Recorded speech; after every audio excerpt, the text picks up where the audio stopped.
Hello दोस्तों, आज हम बात करेंगे एक इम्पोर्टेंट सवाल के ऊपर कि आपके सैलरी का पैसा आपको कहाँ पे इन्वेस्टमेंट करना चाहिए। और ये सवाल, ये जो क्वेश्चन आप करोगे, इसका आंसर सिंपली 2 पॉइंट के ऊपर डिपेंड करता है।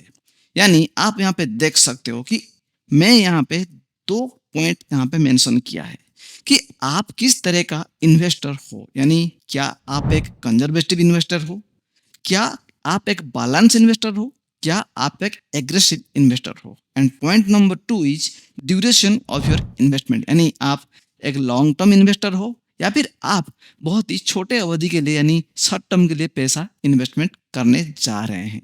तो ऐसे में ये 2 पॉइंट के बारे में हम डिटेल्स में जानेंगे। तो वीडियो में बने रहिए क्योंकि ये वीडियो में बहुत ही इंपॉर्टेंट चीज़ें हम डिस्कस करने वाले हैं। तो सबसे पहले चलिए बात करते हैं कि आप किस तरह का इन्वेस्टर हो एंड आपको कैसे यहाँ पे आपके सैलरी को निवेश करना चाहिए। तो सबसे पहले चलिए बात करते हैं कि आप एक कंजर्वेटिव इन्वेस्टर हो तो आपको कैसे यहाँ पे निवेश करना चाहिए। तो लेट्स से आप एक कंजर्वेटिव इन्वेस्टर हो, तो उससे पहले कि आप निवेश के बारे में जाने, पहले समझ लेते हैं कि कंजर्वेटिव इन्वेस्टर्स होते कौन है। यानी कंजर्वेटिव इन्वेस्टर्स वो लोग होते हैं जो हर महीने 5 से 10 हज़ार तक मैक्सिमम सेविंग कर पाते हैं और उनका रिस्क टेकिंग जो एपिटाइट है बहुत ही कम है। यानी वो ज़्यादा रिस्क नहीं ले सकते हैं। उनके जो प्रायोरिटी रहता है मेनली उनके पैसा सेफ रहना चाहिए और हर साल अगर 7 से 10% भी उनको रिटर्न मिले तो वो खुश रहते हैं। तो उनके लिए स्मॉल लॉस भी बहुत बड़ा मैटर करते हैं। तो ऐसे में अगर आप एक कंजर्वेटिव इन्वेस्टर हो तो सबसे पहले अपने आप को जानिए। तो अगर आप इस कैटेगरी के इन्वेस्टर हो या निवेशक हो तो आपको कैसे यहाँ पे निवेश करना चाहिए। तो चलिए मैंने यहाँ पे कुछ प्रेजेंटेशन बनाया है।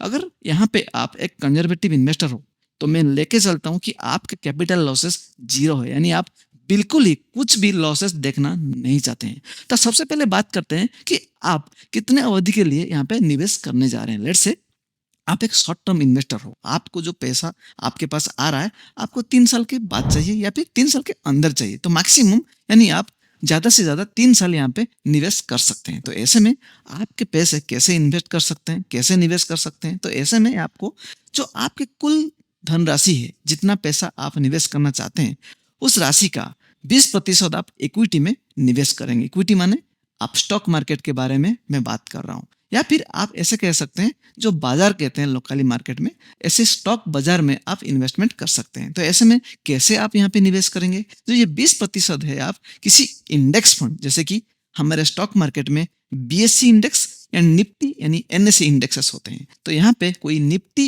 या फिर बीएससी की सेंसेक्स इंडेक्स फंड या फिर निफ्टी 50 इंडेक्स फंड में आप 20% निवेश कर सकते हैं।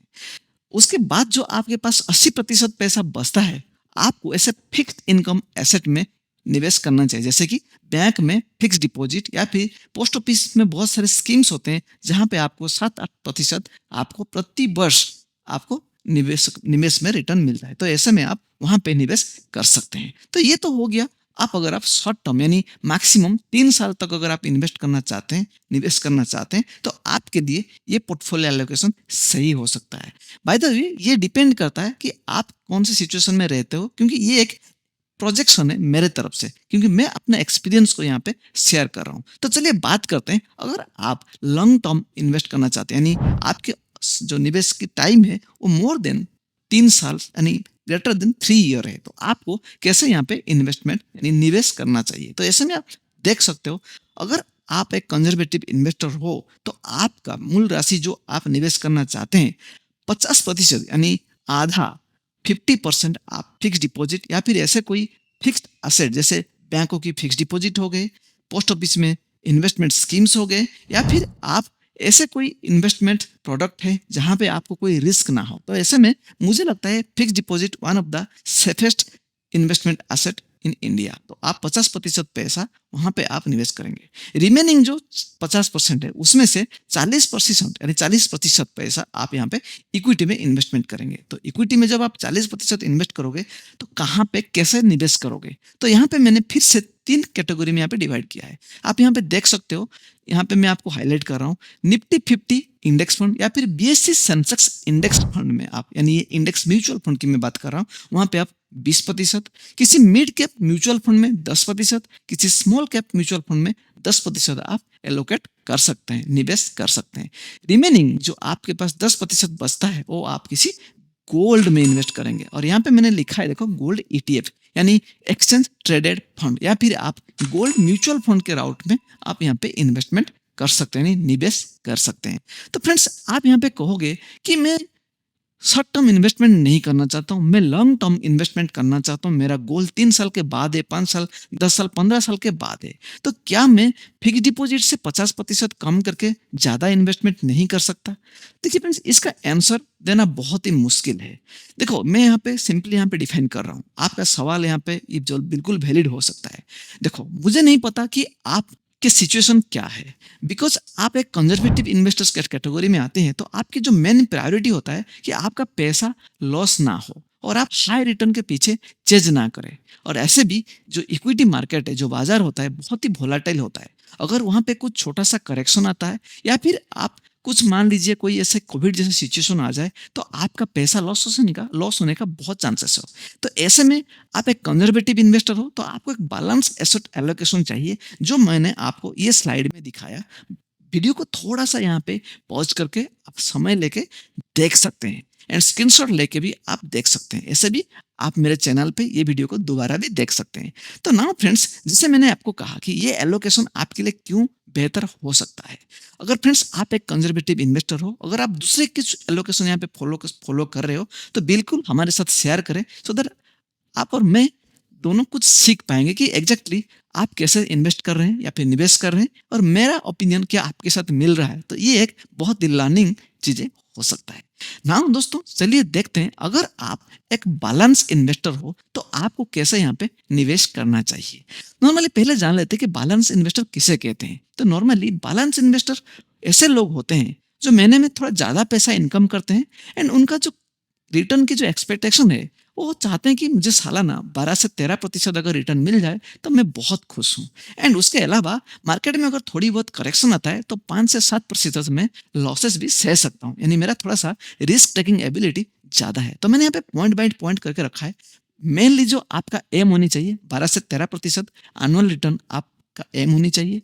थोड़ा सा मॉडरेट रिस्क रह सकते हैं आप, और आप थोड़ा सा अगर लॉस भी होता है तो आप उसमें कंफर्टेबल हो, यानी आप हिचकिचाइज ना करें। अगर आपके पास थोड़ा सा रिस्क यहाँ पे है, रिस्क लेने की एबिलिटी है, तो आप इस तरह का एलोकेशन आप यहाँ पे कर सकते हैं। तो सबसे पहले चलिए देखते हैं कि बैलेंस इन्वेस्टर, अगर आपकी इन्वेस्टिंग टाइम होराइजन 3 साल है, अप टू 3 इयर्स, यानी शॉर्ट टर्म कैटेगरीज है, तो आप देख सकते हो यहाँ पे मैंने पूरा बहुत ही अच्छे से यहाँ पे लिखा है इस स्लाइड में। अगर आप बैलेंस्ड इन्वेस्टर हो, बैलेंस कैटेगरीज में आते हो, तो आपका कैपिटल लॉसेस मैक्सिमम आप 5-7% देख सकते हैं। तो यहाँ पे शॉर्ट टर्म निवेश के लिए जो फिक्स्ड इनकम एसेट है, मान लीजिए आपके पास 20,000 रुपए है इन्वेस्ट करने के लिए, तो आप 10,000 रुपए कुछ ऐसे फिक्स्ड एसेट जैसे फिक्स डिपॉजिट वगैरह में आप 10,000 रुपए इन्वेस्टमेंट कर सकते हैं। बाकी जो 50% आपके पास बचता है, 50% रुपए बचता है, यानी 20,000 से 10,000 फिक्स डिपॉजिट में चला गया। बाकी जो 10,000 आपके पास बचा है, आपको कहाँ यहाँ पे निवेश करना चाहिए। तो ऐसे में आपकी जो एलोकेशन ऐसे होनी चाहिए, निफ्टी 50 या फिर सेंसेक्स की किसी इंडेक्स फंड में 30%, किसी मिड कैप म्यूचुअल फंड में 10%, एंड किसी स्मॉल कैप म्यूचुअल फंड में मैक्सिमम आप 10% निवेश कर सकते हैं। तो फ्रेंड्स, यहाँ पे आप कहोगे कि ये शॉर्ट टर्म समय के लिए मुझे ऐसे इन्वेस्टमेंट कर सकते हैं, आप क्यों एक म्यूचुअल फंड का नाम नहीं ले रहे हो। देखो फ्रेंड्स, ये एक जनरल ओवरव्यू वीडियो में आपके लिए बना रहा हूँ। आपको अगर ऐसे जाना हो कि मुझे कौन सा इंडेक्स फंड लेना है, तो बहुत सारा वीडियो आपको मिल जाएगी। एंड अगर सच में आपको दिक्कत हो रहा हो ऐसे फंड्स को पिक करने में, तो आप कमेंट करके बताइए, या फिर वीडियो डिस्क्रिप्शन में मैंने अपना वेबसाइट का लिंक दिया है, आप उस वेबसाइट में जाके भी आपको बहुत सारे ऐसे आर्टिकल मिल जाएंगे, एंड बहुत ही अच्छे तरीके से डिस्क्रिप्शन भी आपको मिल जाएंगे वहाँ पे। तो आपको फंड चूज करने में दिक्कत नहीं होगी। अगर आपको मेरे सलाह लेना है, तो आप नीचे दिए हुए व्हाट्सएप नंबर पे कांटेक्ट कर सकते हैं। मैं या फिर मेरे टीम की ओर से कोई आपको बिल्कुल हेल्प कर देगा। But again friends, I am not a SEBI research analyst या फिर रिसर्च एडवाइजर नहीं हूं मैं।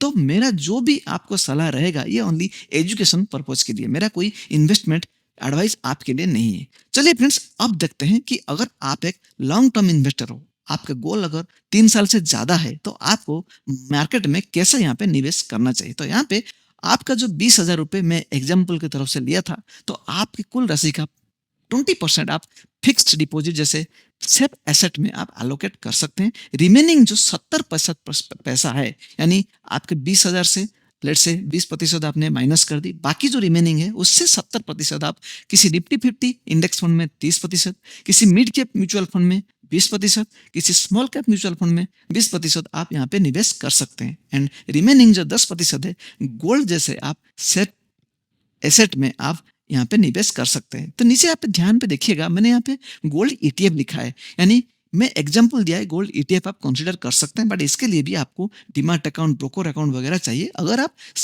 आसान आपको नहीं लगता है कि मुझे डीमैट अकाउंट पता नहीं है, मुझे वहाँ पे वो सब झमेला में नहीं फंसना है, तो आप म्यूचुअल फंड के राउट में भी आप गोल्ड म्यूचुअल फंड में इन्वेस्टमेंट कर सकते हैं। अगर आपको गोल्ड म्यूचुअल फंड के बारे में जानना हो तो कमेंट करके आप पूछ सकते हैं, मैं या फिर मेरी टीम से कोई आपको रिप्लाई कर देगा। नाउ फ्रेंड्स, आप यहाँ पे देख सकते हैं, मैं थोड़ा सा कुछ डिस्कस करना चाहता हूँ। देखिए, ये जो एलोकेशन मैं आपको दिखा रहा हूँ, ये एलोकेशन थोड़ा बहुत लॉसेस यहाँ पे हो सकता है, क्योंकि आप एक बैलेंस इन्वेस्टर हो। इस कैटेगरी में थोड़ा सा आप रिस्क ले सकते हो, और आपका पैसा आप देख सकते हो, बिकॉज आपका 50% आप मार्केट यानी इक्विटी में इन्वेस्टमेंट कर रहे हैं, तो आप यहाँ पे थोड़ी बहुत लॉसेस अगर आती है, यानी करेक्शन आती है, तो आप थोड़ी बहुत आप लॉसेस भी देख सकते हैं। और यहाँ पे मैं किसी भी इंडिविजुअल स्टॉक्स के बारे में नहीं बताया, तो आपके जो इन्वेस्टमेंट का टाइम होराइजन है उसे देखते हुए आप यहाँ पे, और आपकी जो इन्वेस्टिंग कैटेगरीज है, तो यहाँ पे आप डायरेक्ट स्टॉक में इन्वेस्टमेंट ना करें, जो आपके लिए बेहतर हो सकता है। एंड ऐसे इन्वेस्टमेंट प्रोडक्ट जैसे क्रिप्टो करेंसी हो गया, या फिर डायरेक्ट किसी स्टॉक्स हो गया, या फिर ऐसे कुछ एसेट्स है जो आपको समझ में नहीं है, तो आप ऐसे निवेश की प्रोडक्ट से दूर रहिए। एंड फ्रेंड्स, ये सारे जो कंटेंट मैं आपको दिखा रहा हूँ, ये कंप्लीटली एजुकेशन पर्पज के लिए मैं आपको दिखा रहा हूँ। ये किसी तरह का मेरा इन्वेस्टमेंट एडवाइस नहीं है।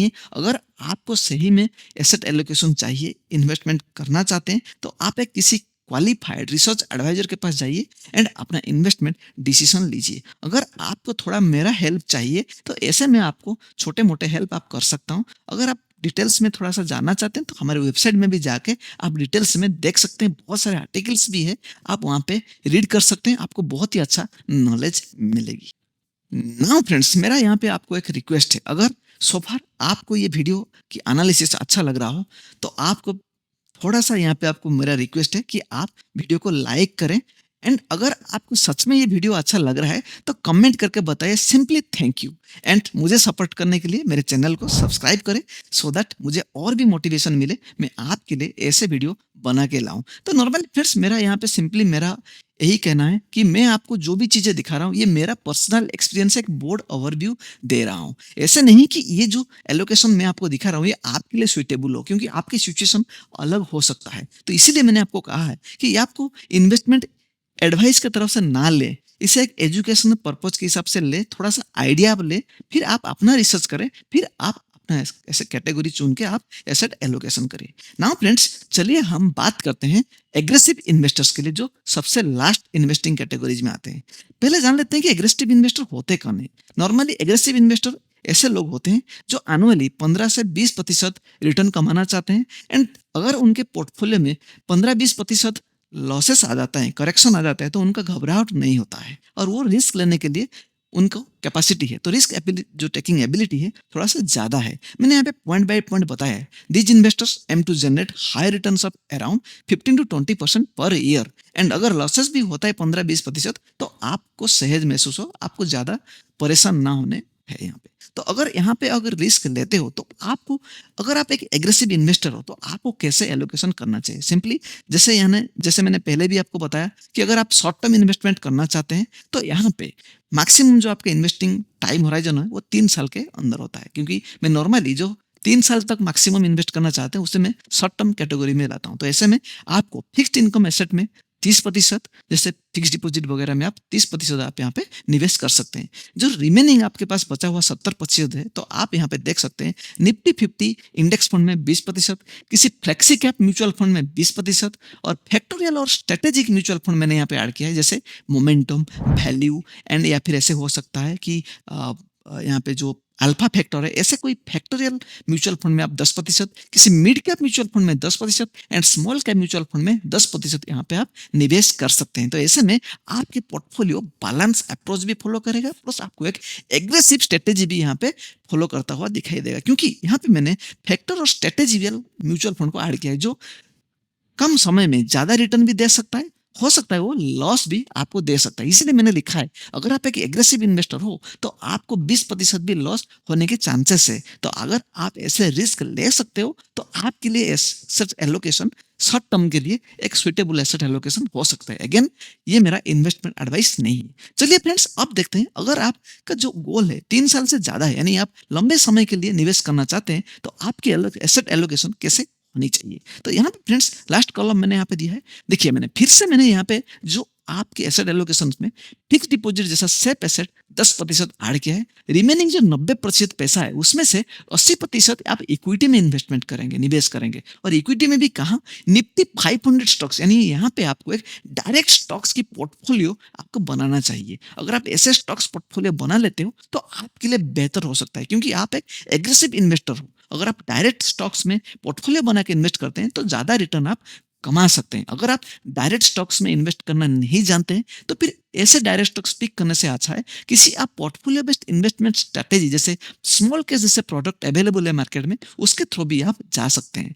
उसके बाद फ्लेक्सी कैप म्यूचुअल फंड में 30% यानी 30%, फैक्टोरियल स्ट्रेटेजिकल म्यूचुअल फंड में 10%, मिड कैप म्यूचुअल फंड में 10% and small cap mutual fund में 10% आप यहाँ पे निवेश कर सकते हैं। एंड रिमेनिंग जो 10% बचा हुआ पैसा है आप यहाँ पे गोल्ड यानी सोना में इन्वेस्टमेंट करें। एंड सोने में इन्वेस्टमेंट करने के लिए आपको यहाँ पे गोल्ड ईटीएफ या फिर गोल्ड म्यूचुअल फंड के राउट भी आप ले सकते हैं। नाउ फ्रेंड्स, आप बता सकते हैं कि ये जो इन्वेस्टमेंट्स फिलोसॉफी में आपको बता रहा हूँ, यहाँ पे आपके बहुत सारे सवाल हो सकता है। जैसे मैंने यहाँ पे कुछ पॉइंट दिया है, यहाँ पे देख सकते हो कि आप यहाँ पे 10% आप लॉन्ग टर्म इन्वेस्ट करना चाहते हो और आप एग्रेसिव इन्वेस्टर हो, फिर भी आपको फिक्स डिपॉजिट में 10% इन्वेस्ट करना क्यों मैं बोल रहा हूँ, क्योंकि आप जब मार्केट में करेक्शन आता है, क्योंकि आप एक एग्रेसिव इन्वेस्टर हो, अगर आपके पास कुछ पैसा बचा हुआ मिलेगा, कुछ पैसा रिजर्व में रहेगा जो सेफ एसेट में रहेगा, वहां पे भले ही आपको रिटर्न बहुत ही कम मिले, बट जब मार्केट में करेक्शन हो जाता है तो आपको एक बहुत ही अच्छा अपॉर्चुनिटी मिलता है, वहां पे बाय ऑन डीप आप कर पाओगे। इसलिए मैंने 10% का पैसा सेफ एसेट में एलोकेट किया है। एंड यहाँ पे आपका लॉन्ग टर्म गोल है, इसीलिए यहाँ पे 30% वेल डाइवर्सिफाइड स्टॉक्स पोर्टफोलियो में आपको निवेश करना चाहिए। क्योंकि अगर आप वेल डाइवर्सिफाइड स्टॉक्स पोर्टफोलियो में इन्वेस्टमेंट करेंगे, थोड़ा सा क्यूरेटेड पोर्टफोलियो में इन्वेस्टमेंट करेंगे, तो आप यहाँ पे ज्यादा रिटर्न कमा सकते हैं। एंड ऐसे भी आप एग्रेसिव इन्वेस्टर हो, इसीलिए आप ऐसे कोई बास्केट्स में आप इन्वेस्टमेंट करें। अगर आप ऐसे बास्केट्स नहीं पिक कर पाते हैं तो हमारे वेबसाइट में आके देख भी सकते हैं। बहुत सारे लोग यहाँ पे आर्टिकल प्रेस करते हैं, तो आप आर्टिकल भी रीड कर सकते हैं। एंड एज वेल एज यहाँ पे आप कोई फोकस्ड म्यूचुअल फंड में भी आप इन्वेस्टमेंट कर सकते हैं। एंड यहाँ पे मेरा और एक सलाह है कि जितना जो भी प्रोडक्ट आप कहीं पे भी इन्वेस्ट करने जा रहे हो, अगर आपको वो इन्वेस्टमेंट प्रोडक्ट समझ में नहीं है तो ऐसे इन्वेस्टमेंट से आप दूर रहे। एंड फ्रेंड्स, मैं लास्टली यही बताऊंगा कि एवरी 6 महीने में आपको एक बार आपके पोर्टफोलियो को रिव्यू करना चाहिए। किसी एक्सपर्ट से रिव्यू कर लीजिए, या फिर खुद अगर आप थोड़ी बहुत आपको समझ है तो आप एवरी 6 मंथ में आप आपके एसेट के एलोकेशन को रीसफल कीजिए, क्योंकि एसेट एलोकेशन रीसफल करना, रीबैलेंसिंग करना एक बहुत ही अच्छा स्ट्रेटेजी होता है। अगर आप सही में रीबैलेंस करते हो तो आपकी पोर्टफोलियो हर टाइम हरा भरा रहेगा, क्योंकि ये स्टॉक मार्केट है। यहाँ पे अगर आप थोड़ी बहुत गलती करोगे तो आपका पैसा लॉसेस हो सकता है। एंड फ्रेंड्स, यहाँ पे जितने सारे मैं रिटर्न के बारे में बताया, ये कोई गारंटेड रिटर्न नहीं है। ये long term data, past data को लेकर मैंने अपना रिसर्च करके मैंने आपको दिखाया। बट अगर आप ऐसे एलोकेशन को लेके इन्वेस्टमेंट करने जा रहे हैं तो ये मैं आपके ऊपर छोड़ता हूँ। आप खुद का रिसर्च कीजिए, खुद का एनालिसिस कीजिए। अगर आप खुद रिसर्च एनालिसिस नहीं कर पाते हैं तो किसी better SEBI registered research adviser के पास जाइए, फाइनेंशियल प्लानर के पास जाइए एंड आपके गोल प्लानिंग करें एंड वहाँ पे आप निवेश करें जो आपके लिए बेहतरीन हो सकता है। तो फ्रेंड्स, मैं जाते जाते यही कहूँगा, अगर आप इस चैनल पे न्यू है, आप सभी को रिक्वेस्ट है कि 1 सेकंड से भी कम टाइम लगेगा यहाँ पे आप मेरे चैनल को सब्सक्राइब करने के लिए। एंड वीडियो को जितना हो सके शेयर कीजिए, तो ये वीडियो बाकी लोगों के पास पहुंचेगा, क्योंकि ये टाइम सैलरी का टाइम है। अगर आप ये वीडियो देख रहे हो, मैं बिलीव करता हूं कि आपके अकाउंट में सैलरी क्रेडिट हो चुका है एंड आप यहाँ पे निवेश करना चाहते हैं। अब अगर ऐसे पोर्टफोलियो प्लानिंग करके, आपके रिस्क एपिटाइट को मेजर करके आप किस तरह का इन्वेस्टर हो, बैलेंस इन्वेस्टर या फिर आप एक कंजर्वेटिव इन्वेस्टर या फिर आप एक एग्रेसिव इन्वेस्टर हो, तो पहले ये सब डिटेक्ट करके आप पैसा निवेश करें, तो आपका पैसा ग्रो होने में कोई नहीं रोक सकता। सो फ्रेंड्स, मिलते हैं और एक वीडियो में। तब तक के लिए विदाई दीजिए। नमस्कार।